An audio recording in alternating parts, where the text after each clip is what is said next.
Hattori Ditto is always interesting to see because I think this is one of the characters that's like completely neutral. I don't think you are gonna catch anyone off guard except with like maybe Sword and Sig, but this is like a very neutral based character. Better player wins in this matchup, to be honest. Yeah, we'll definitely see who the better player is today. But as we get started right here, yeah, it is dead even pretty much. We finally got our first spear popping out here after starting off with that sword ditto. Ooh, Fiend with these weapon throws into the nairs. Yep, there we go. Very great dash D-light into the weapon throw. Pick up the sword to confirm here. Yep, both of them kind of trading some hits back and forth here. Nobody quite getting that early lead until right there we see that first one off the recovery. And now we got Power. Gonna have to try and make some noise coming back here. It started off pretty even, but like, I don't know, after about the first 10, 20 seconds or so, Fiend just seems to be running away with it a little bit here.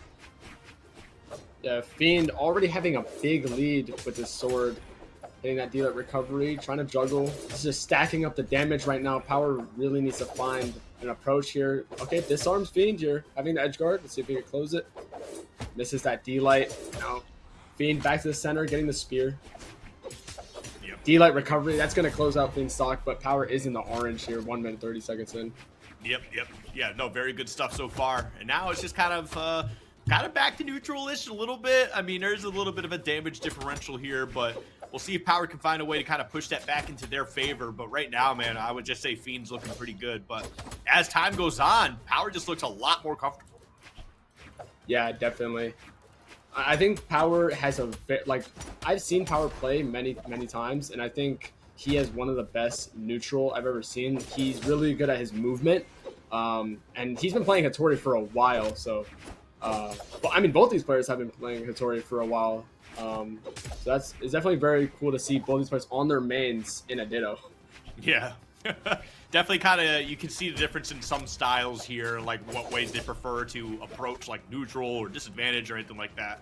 But right now, man, yeah, as we're kind of talking about it, Power, who started off a little bit rough, now just seems to have control. Look at that. Even just while Fiend was able to get back on stage, Power just immediately controls that center area. Yeah. Oh, the weapon throw to catch the recovery, not allowing him to even breathe right there. Now, he does have the opportunity to extend this, but Fiend coming with the dash D-light instantly upon picking up that sword. Now it's completely even stocks, 3 minutes in. Let's see what Fiend can do with the spear, hitting that D-light Sarah into the dare. Power trying to come back to the stage. Fiend, oh, the dare! Oh my god, he barely made it back right there. The dodge was the only thing he had. He barely touched. If Power hit any other move after that, it would have been wraps. But, oh, that was a crazy chase dodge Sarah after that end line. I've never seen that before. And that's just the experience of Spear. Do you think that Power probably should just gone out there? Or do you think he just didn't realize like how much resources were? I think he didn't want to give him the chase dodge as he was coming back. So if he got that kill right there, it would have been great. But I mean, it's still good for him because he had an edge guard there. But now, the side sig hitting Power to the right here. Fiend trying to close it on the edge guard, misses a side light, getting punished. Power hitting, oh my, the Fiend catching the D-sig as Power tried to dash dodge into him. That was a really great usage of that D-sig right there. I don't see anyone use it like that on the edge guards, to be honest. Yeah, and as we start getting ready for the second game here and take a look at some of these replays, I see Power immediately lock in Mordex. Wow. What do you think about that so far? Just the immediate switch to another character. Yeah, I think, honestly, he probably thinks that he can take over the game more with Mordex. I feel like Double Hattori kind of is, I don't know, it's very just back and forth with the end light. Sword, spear end line to the D light, sword sideline to end light. It's like very plain hits, but with Mordex, you could really stay on the opponent with gauntlets and scythe and just take him off stage. And I feel like he kind of wants to just take over the game right now and just get in there. Yeah, definitely. It seemed like he was winning a good amount of the neutral situations. Just probably felt like he could have extended some of this a little bit more. So so hopefully we see that coming out here with the Mordex, because I mean, if he can make that happen, he's sitting pretty. He's in a great spot. But I mean, you still got to deal with Fiend coming off that game 1 victory, feeling pretty good about this right now. Right. Yeah. No. We're already starting off with the lead here with these gauntlets. Oh, trying to catch that dodge in with the D-sig off to Sarah right there, but Fiend barely avoiding it. Now Fiend trying to come back, hitting the side light into the recovery. Power having no dodge. And Fiend is so good at extending with Spear. Every time he gets a hit, it's not one hit, it's 2, 3, maybe 4. And that is always such a good lead extender for him. Oh, yeah. I feel like anytime you get a combo at least to like 4 in Brawlhalla, it's usually a pretty solid combo. So, I mean, because we see a lot of onesies, twosies in here. Right.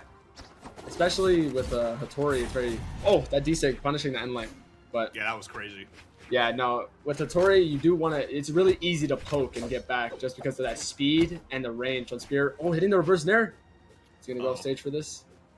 Okay, definitely lets him back on. Tries to see if he can get a ledge trap scenario. Does get a little bit of something out of it, but then commits way too hard, putting themselves off stage.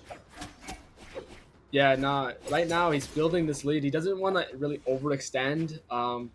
There's really no point here. He just needs to get as much damage as he possibly can onto the stage right here. Fiend getting that confirmed with the dare, catching the dodge in, and now he is in a little bit of a deficit, but you know, he's picking up that spear, and he does cook with the spear here. You can't hit like a 3-piece and even it up. Yeah. It's just a matter of trying to get that hit right now, because right now Power's been doing a really good job, I think, of just kind of threading that space where it's too close or too far from that spear. That's a huge sig to kind of get started here. Oh, looks for the ground mount, isn't able to get it. He missed a dodge up. Fiend moving. I think that's the benefit of a Hattori speed right there too. It's really hard to make it back if you're below like 5 speed or 4 or 6 speed right there. Yeah. But yeah, no. Let's see if he can make that worth it. Okay, and barely gets any damage there, but I mean, yeah, Power really taking over the game with this Mordex right now. As I said before, he's like taking him off stage with these gauntlets, getting a lot of damage off these hits, the side string, and he just stays on the stage too. Yeah, that was really slick with it too. But now, yeah, it's the kind of the bigger issue here is the fact that like he's already got like another lady's lapped him in terms of damage now so far. So I mean, Fiend is definitely in quite a bit of trouble here, and I don't know how you're gonna be able to neutral your way out of this one because man, this Mordex is cooking right now. Yeah, Fiend having to make a big comeback here if he wants to win this game, and the recovery to punish them there. That was domination from his Mordex. Oh, like, yeah.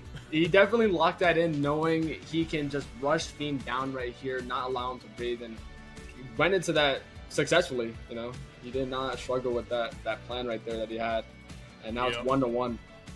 Yeah, and we're going to be seeing a character switch from Fiend this time, pulling out the Queen Nai, looking for a little bit of that extra longevity to the stocks here. Still going to have a bunch of power.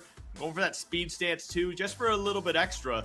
So going to be able to keep that spear in play. So how do you feel about the Queen Nai? Because I feel like it's kind of tossed up between like people positive about Queen Nai or not positive about Queen Nai. What's your stance on this? I think that I think if you're playing Queen Nai, you mainly want to play it for the guitars in this matchup.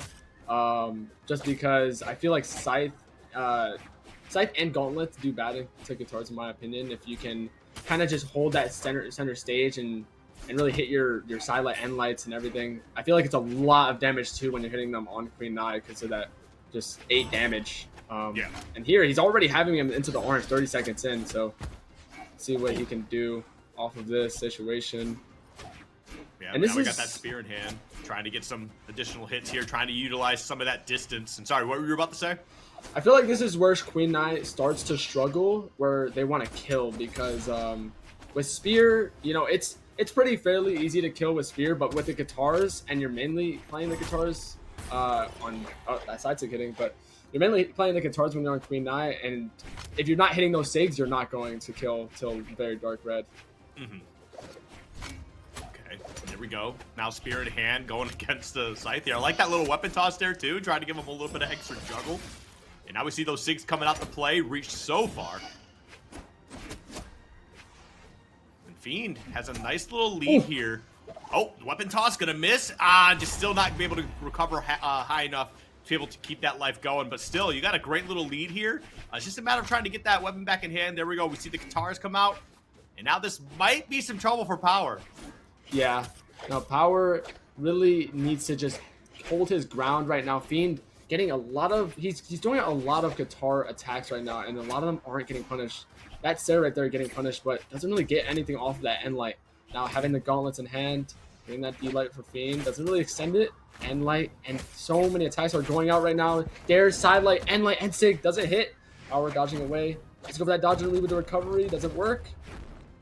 And now Power getting a little bit more ground here, getting some damage. But Fiend has already knocked up a lot of damage here to the point where he needs 1 Sig. Yeah, it's just a matter of trying to get back on the stage right now. Ooh, commits way too much. Oh, no, not gonna that's be able to make it. You threw way too much out to the wind, and it ended up costing you dearly. That was very unfortunate too, because the way he did that side recovery, he actually didn't touch the wall. He like went over it a little bit, and that it didn't allow him to get his options back. But you know, all he needs here is maybe a D-Light recovery, maybe hit him off stage with a Sair to kill. Maybe even an End Light would work here, but the 3-9 defense, yeah, not gonna get KO'd from that. Damn, there we go. That was a good GC side light right there. The way he went off absolutely. with that. It's completely what even. They needed there. Oh, sorry. Go ahead. No. You're good. All right, definitely what he needed to try and even things up here, because I feel like Fiend's definitely found some sort of rhythm with the Queen Nai. But yeah, definitely I think you're correct here. Can I kind of need to get off this spear a little bit? Like, yeah, the poking's kind of nice, but I think definitely making a lot of money out of these Katars here. Yeah, the Katars is where he built up that lead in the first place.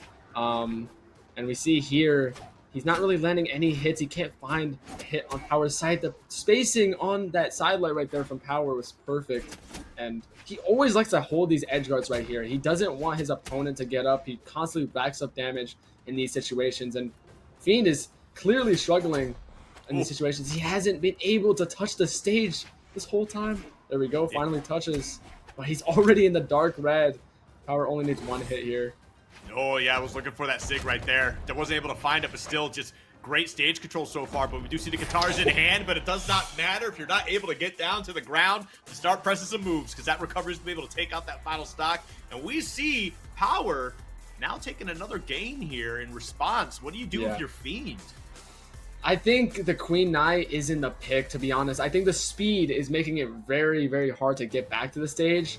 I think the trade-off for his speed into damage is not benefiting him right now, especially against a Mordex matchup where they're hitting you off stage constantly with this scythe and his gauntlets, and you know, it's just very hard to get back from that, especially with how flawless that last stock was from Power. That whole stage control, edge guarding that he had going there, not leaving the stage and constantly racking up that damage was what lost Fiend that game right there. So either make this switch here, or he just really needs to just kind of adapt to how Power is grounded all the time here.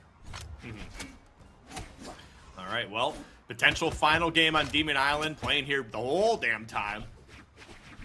We'll see who kind of gets the upper hand to get started here. We see the Scythe for Power. It's been doing a lot for him so far. He's been doing a great job controlling everywhere, all over the stage. And then that Katar's coming out for Queen Nai. Finally, we see some hits coming out. It feels like it's been forever since we've seen Fiend do anything. Oh my. Power's Scythe right now is going crazy. He is hitting read after read right now. These reads are very good. He's already having them close to the red, but Fiend firing back with a little bit of Katars, and all he needs is like 2 interactions to get Power into the orange is what he needed here. So it just shows how much damage those Katars can do from Queen Nai. Oh no, he dropped the recovery right there, and he's actually gonna get punished for the end line recovery. Fiend's looking for this kill, maybe a recovery's gonna do it, and now he's built a lead for himself in the game 4. Yeah, and it came down to Power just kind of flubbing on that recovery there to close out that first stock. But, I mean, we'll see what happens. Got the Scythe in hand now, but you're dealing with those Katars, and, yeah, they've been doing a lot of work for Fiend. Now you got to try and close out this stock without taking too much more damage. Can you get it done, Power? Looking for it. Still living, man. Queen Nai's crazy. Oh, yeah. I mean, you live, but you don't have the speed to make it back, so I don't know.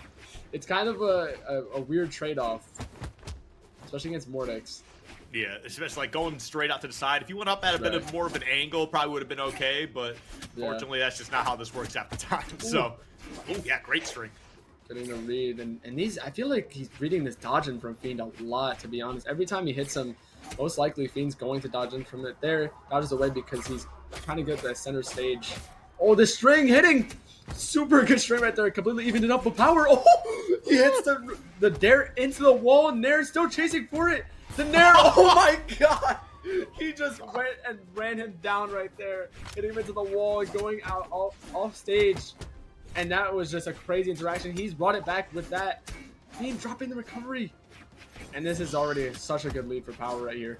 That was crazy, man. It's like controlling the stage is not enough for Power. He needs to control the airspace too, shutting it down, no fly zone for Fiend, man. Just that was insane though. How long he was able to stay up there and just kind of control all that to close out the stock was crazy. He stood on him like a wolf, like literally. Okay. Oh. Oh, the weapon throw hitting the Dare. And that's actually going to be very good because he had guitars to kill there. Yeah. All right, so there we go. Guitars now in hand. Going to be going against the gauntlets here for a little bit. And now just, okay, was finding trouble just getting some foot in the ground with Power underneath him. He needs to come back here. This is game match point for Fiend right here. If he doesn't win this, he's out of the tournament. Getting the dodge and read, and that's going to be it. Just as simple as that. Side light into the recovery and read the dodge in. And that's going to be 3-1 for Power. Dang. He played that very well. I think the Queen Eye switch he could have stuck with the Hattori. I respect him for sticking with the Queen Eye, trying to make it work, but I think it just